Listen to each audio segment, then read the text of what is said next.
Hide This it is what they from do. us. I understand, but then to share that. No, I don't I know like you to do. see budget deficits, so if I need to advise the board that our healthcare costs are going to be higher than our initial proposed budget, I am certainly going to bring that information to you. Or confirm, either way, I will do. Yeah. Trustee Mott? When does the plan year start?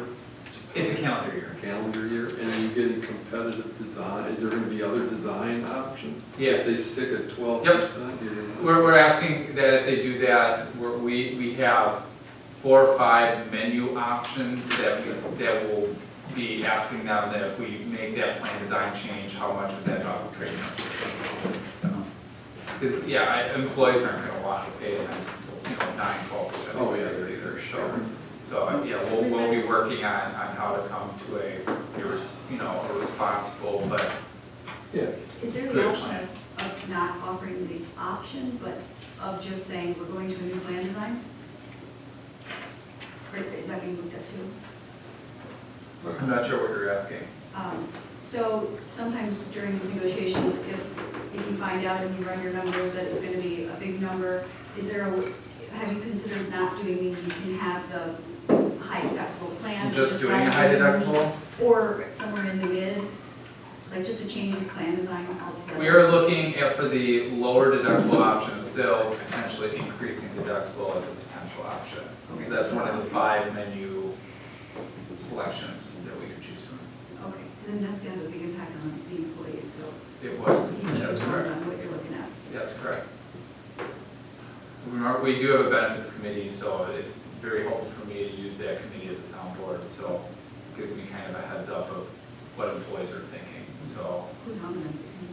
we have it's a committee of like 8 or so people from all the different departments, including the union.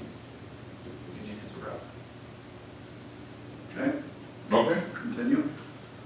That's a big ticket item, and we'll keep you advised. WRS costs did go up slightly in the general fund, although the rates actually went down about 1.4%. Salary changes that drive those costs changed by more than that, so costs in aggregate went up. Retiree health care costs are stabilizing now, at least that's the trends we see. So we're really not expecting any big moves in those numbers, absent any dramatic changes in that. And other benefits are some miscellaneous items that we aggregate just for comparative purposes. So the next section then on page 29 talks about our other government payments. Again, a couple big number contracts in there. North Shore Fire was programmed in this budget at 2.3%. Subsequently, they've made a vote to go at 2%.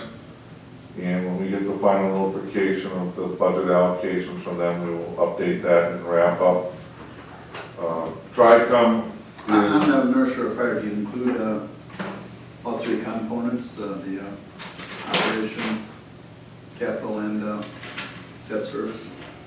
operation is in the general fund, capital and debt service will be in the capital fund. So you move them into the same funds in our... They correlate along those natures. Okay. TRICOM is our dispatch contract. That actually is budgeted with a placeholder of a 3% increase in 2018. But there's, again, a change of how those costs are allocated between capital and operations. And a new methodology includes system administrator costs now on operations, which used to be in a capital fund, which is when you add that into the operations component here, comparing prior year to this year, is not equal. And that drives the percentage increase up from 3% to 6.9% just by adding an additional component cost of that when you do year-to-year comparisons.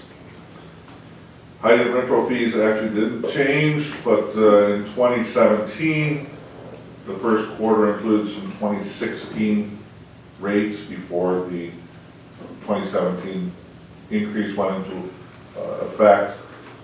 Statistically, that generates a number that looks like there's an increase, but they have not changed since the 2017 adoption of the PSC rates. Health department right now, we're budgeting 1%, and all other, again, is a roll-up of whatever's pretty much left in those metrics. Page 30, please. Contractual payments. Again, here's where you're seeing their disposal contract costs going down by 9.4%. Again, this is largely due to the structure of the new waste management solid waste hauling agreement. No significant changes in anticipated tonnages or service levels were built into the budget. How does that equal to the fee we were just talking about? We thought we were, the recycling rebate decrease, are they the same?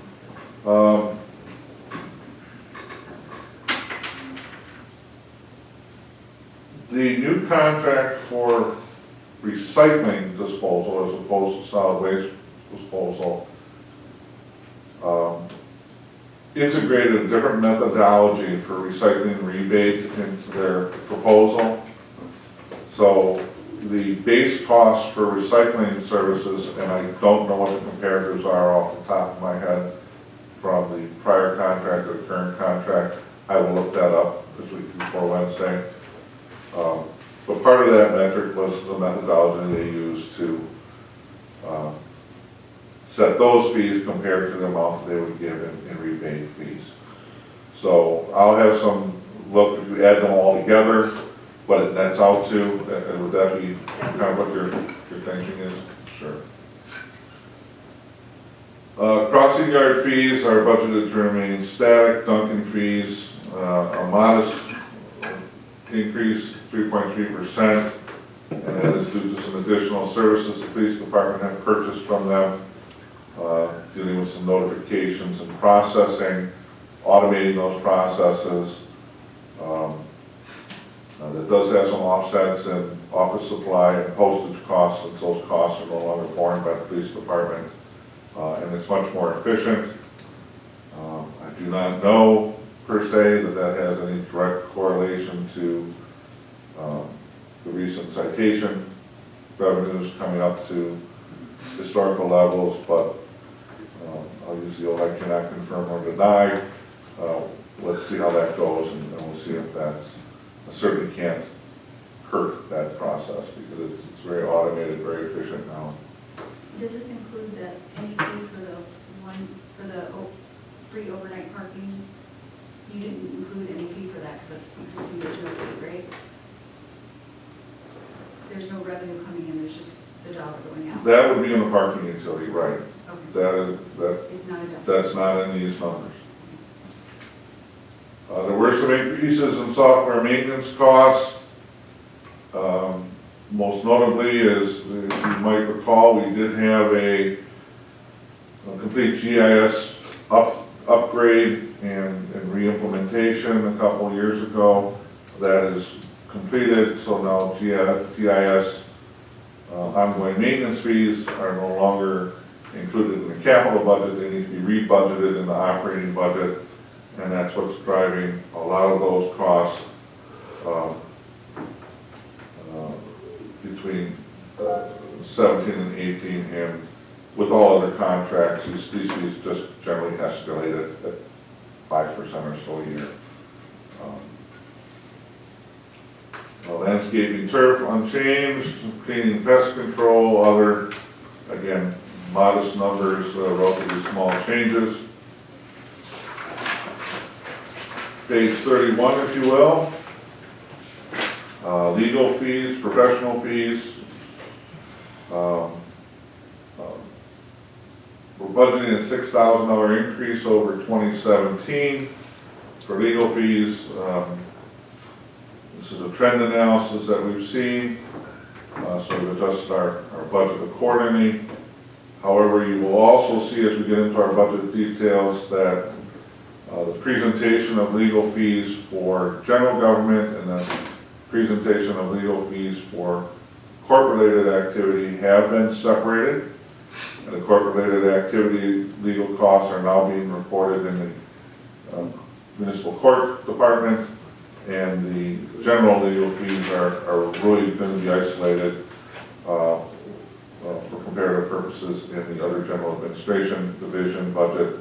Is this the overall, is this both of them? So that's both of them together. Do you have, I know I sent you an email, I just want to reiterate, I've been asking for a copy of those contracts, just legal and IT and audit for Ellers, I mean, do you have copies of those? Yeah, I got that email, and we're formulating the best way we can address those questions, hopefully in a budget-sensitive manner. Are these for the open records requests or something else? No, is this just? No, that's just our base underlying contract for services that we've declared, but not necessarily entered into original year-to-year service agreements for, like our village attorney, our IT services, as we no longer do Mike Armstrong, we do negotiated by the hour rates now.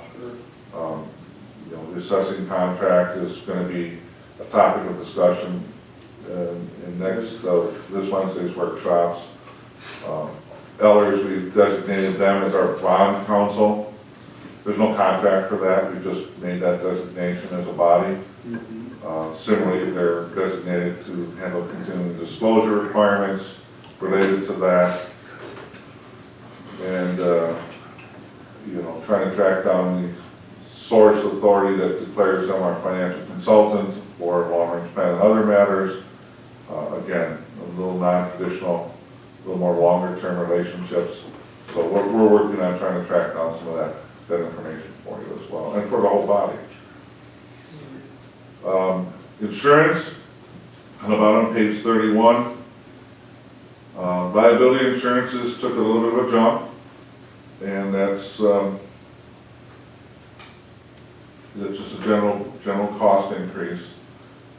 Workers' comp took a 20% jump, and believe it or not, the actual rates from the state went down slightly, but the village's specific workers' comp modifier increased 30% from 2017 due to a variety of workers' comp claims and how that is calculated.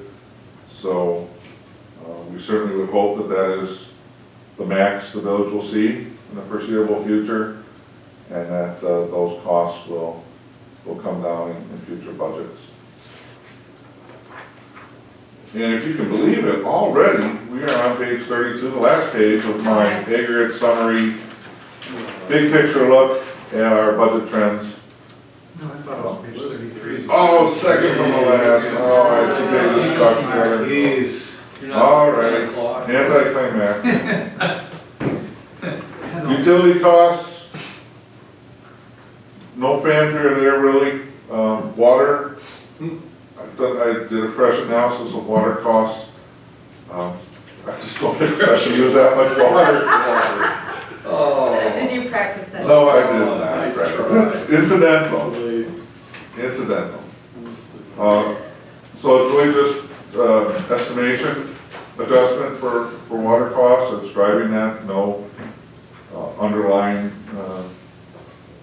issues other than I took a new look at it. Does this include the road for the police station? Like, I would assume they're going to use more electricity Yes. and more water, more utilities, is that in here? In the road? Yep. Okay. Yes, it is. And then we still pay for the existing space a little bit, right? In the 2018 budget, that the utility costs are borne by the North Shore Fire Department. Yes. Since they're the sole user of that facility, there's nobody to share those costs with from their perspective. And we have had some discussions about that with our Chief Whitaker from the North Shore Fire Department. On page 33 then, if we get down all the way to supplies and other categories, there's aggregate numbers. I will tell you that there has been some efforts at the staff level, again, for budget presentation, to reorganize some of these classifications, to consolidate presentations, to look at how some of these things are split apart. So there's been some minor shuffling in between categories and how some of these will look in the 2018 budget. You'll see that in some of the 2018 departmental details. The big driver in this that makes this from 5% of the budget to 6.5% of the budget, or 4% to 6.5%, is the increase of the use of general fund reserves to stabilize debt service that's being proposed.